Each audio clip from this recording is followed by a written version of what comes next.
Hi guys, hope everyone is doing good and welcome to this week's Crypto Chiefs YouTube video. Before we begin the video, please don't forget to like the video, subscribe to the channel if you haven't already, and I will leave two links in the comment section below. I will pin the comment. One link to our free Telegram group where you can receive completely free daily market updates and stay up to date with the trades we are taking in the premium group, and also a link to our website where you can find out more information about the services that we offer in the Crypto Chiefs, and also you can check out all of the verified results from our premium group by heading over to the results section on our website.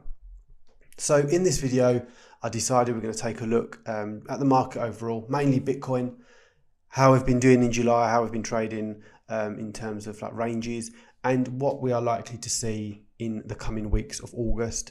Where has the time gone? Another month has gone already, and we've seen really different conditions in July to what we saw in June. And straight away we can see we're actually in, or we've been in the longest consolidation, the sideways period that we have seen so far in 2022. We spent over a month in this range after this strong move up. The only other time, recently that we've seen a longer range was back towards the end of 2022 was this range we traded in here. But other than that, this has been the longest sideways period. So during July, we've actually traded the whole month within a 9% range. And compare that to June, where from the bottom to the top, we saw something like a 25-26% swing from top to bottom. So, Bitcoin itself was much more volatile in June than it was in July. And this is, further demonstrated by the Bitcoin Volatility Index. This is the weekly chart. And we can see really throughout 2023, the volatility has just been declining on Bitcoin, and we're heading back towards the lows that we saw right on the first week of the year, and before that levels that hadn't been seen since 2020. So whilst this isn't great for Bitcoin itself, sometimes it just means we need to switch up the strategy. So we found in the premium group, for example, during June, most of the trades we took were Bitcoin trades, some Ethereum, and only a few altcoins. During July, that switched around and we've traded a lot more altcoins, not so much on Bitcoin, simply because the moves aren't there. The range is much tighter. And actually, sometimes this sort of consolidation period can be good news for altcoins, particularly if we see a drop in Bitcoin dominance, which we have throughout July. We have seen a move down because when you're in this sideways period for Bitcoin, you start to see altcoins make a move. So looking at the total 2 market cap as well, and this obviously is the market cap, so the value of the market excluding Bitcoin itself. And we can see that during July, we put in another bearish retest of the old support trend line, rejecting from it a second time, as we did here in mid-June. But notice that we are holding right now this daily demand level on the daily chart. Now, if this continues to hold, then this means that during August, we can continue potentially a move up to test this trend line again. If this happens and Bitcoin continues to consolidate in this range, then very likely we're going to be able to identify lots of nice movements on altcoins as well, in confluence with a drop on Bitcoin dominance. So a lot of people as well still asking the question, particularly on Twitter, you get these people who aren't, sure whether that the Bitcoin bottom was in, at the end of November. Are we going to head lower than that 15,000? Are we going to hit that 12,000 everyone's been talking about? And one interesting chart I want to draw your attention to, which is a good case for people who are bullish, is the MVRV Z Score, and this is provided by Glassnode.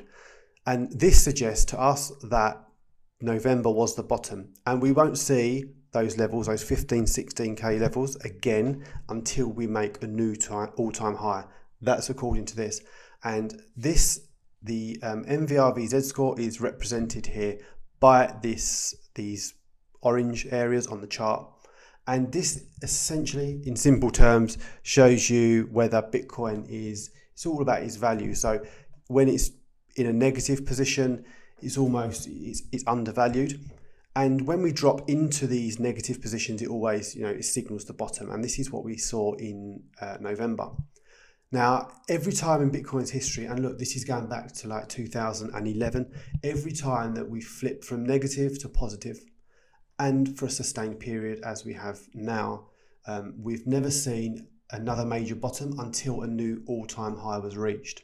When we hit these red zone on the chart, this is a symbol that we are nearing a top and a reversal is going to take place. So according to this, we're going to push a lot higher before we head lower. My personal opinion is that we may see another month in August of slower movement.